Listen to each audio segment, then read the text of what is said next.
After selling my company for $23 million, I hosted a grand retirement party. Just as the toast was about to begin, I noticed my daughter-in-law drop something into my champagne. Calmly, I switched glasses with her mother when no one was watching. Minutes later, her mother started to gasp and stumble 2 hours before that champagne glass hit the floor. My kitchen was buzzing with laughter, clinking glasses, and the kind of warmth you'd expect at a retirement bash. My son, Michael, insisted on throwing this party. "Mom, you deserve to celebrate," he said, those big brown eyes of his shining with what I thought was love. "Let Jessica handle everything. Just relax." I should have known something was off when Jessica, my daughter-in-law who gripes about doing dishes, turned into Martha Stewart overnight. She was arranging flowers, polishing crystal, acting like she was auditioning for Real Housewives. I mean, her nails cost more than my weekly groceries, and suddenly she's Miss Perfect Hostess? Red flag. The party was beautiful. About 30 people, colleagues, neighbors, family. Jessica even hired a bartender, cooing, "Nothing's too good for you, Sarah." I was chatting with my old business partner about market trends when I saw it. Jessica by the champagne table, glancing around like a kid sneaking cookies. Then she pulled a tiny vial from her purse and poured it into my glass, the one with a chipped rim I always use at parties. My blood ran cold. I watched her, heart pounding, as she carried that glass toward me, her face all fake concern. "Sarah, you look tired. Have some champagne. You've earned it." I took the glass, smiled, and thanked her like nothing was wrong. But I've been around too long to play the fool. In business, you learn to spot a setup, and this was a setup if I ever saw one. A smarter woman might have called the cops right then, but I've always believed the best way to catch a snake is to let it think it's got you cornered. So I waited. When Jessica got distracted showing off her new tennis bracelet to the neighbors,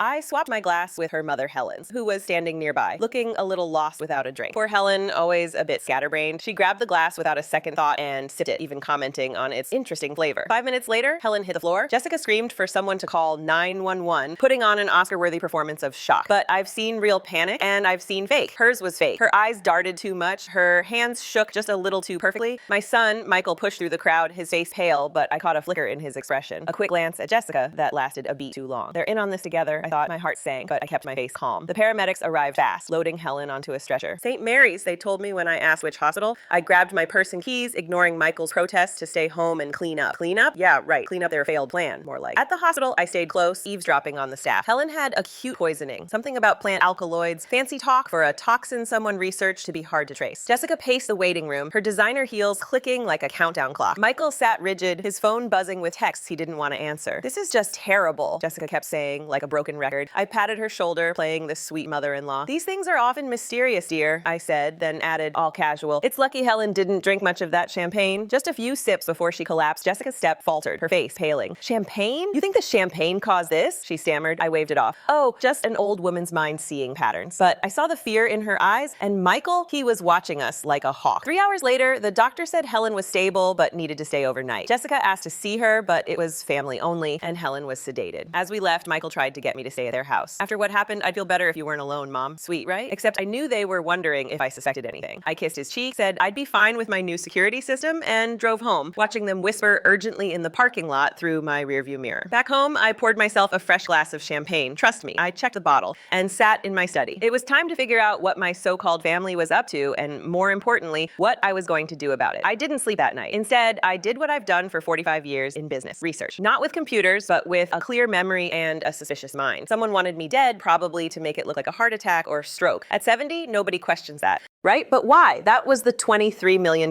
question. By 5 a.m., I was at my kitchen table with a legal pad, mapping out Michael and Jessica's finances. It wasn't pretty. Michael's architectural firm was bleeding money since the recession. Jessica's jewelry business was more Instagram than income. Their Westfield house, a money pit with a mortgage 3 times their means. The BMW and Mercedes in their driveway, leased to the hilt. And Jessica's shopping, let's just say her closet could fund a small town. I'd helped them out over the years, $200,000 in gifts for their house, private school for my granddaughter Emma, little boosts when they were tight. I thought I was investing in their happiness. Now I wondered if they saw it as a down payment on my fortune. Jessica called at 7:30, her voice dripping with fake concern. "Sarah, I couldn't sleep worrying about you. You didn't feel sick after the party, did you?" Translation, "Did the poison get you?" I played along. "I'm fine, dear. How's Helen?" She claimed Helen was careless with meds, which was laughable. Helen's pill routine is more organized than a NASA launch. Jessica was quick to shut down any talk of the party being the cause, practically begging me not to test that champagne bottle sitting on my counter. I didn't need to test it. I knew. Michael showed up at 9 with pastries from my favorite bakery, acting like the perfect son. As he moved around my kitchen, grabbing sugar like he was still the kid who brought me dandelions, my heart ached. When had my little boy turned into someone who'd let his wife try to kill me? Over coffee, he started his pitch. Mom, you're 70, living alone in this big house with all that money from the sale. It's a lot to manage. There it was, the setup. He pulled out his phone, showing me Sunset Manor, a resort for seniors with a $400,000 entrance fee. Convenient, right? Get me locked away, control my money, maybe even my sanity. I played along, saying I'd think about it, but inside, I was furious. They were using Helen's collapse to scare me into a nursing home. After he left, I called my attorney, David Hartwell, a man who's seen me through every crisis since my husband died. I laid it all out. The vial, the champagne, Michael's nursing home pitch. David's voice was steady, but serious. We need to prove intent, Sarah. Without testing the champagne, it's your word against hers. He suggested a competency evaluation to block any guardianship claims and creative estate planning to protect my money. And Sarah, he added, get security. If they tried once, they'll try again. The next day, a security team turned my house into Fort Knox. Cameras, motion sensors, a panic button.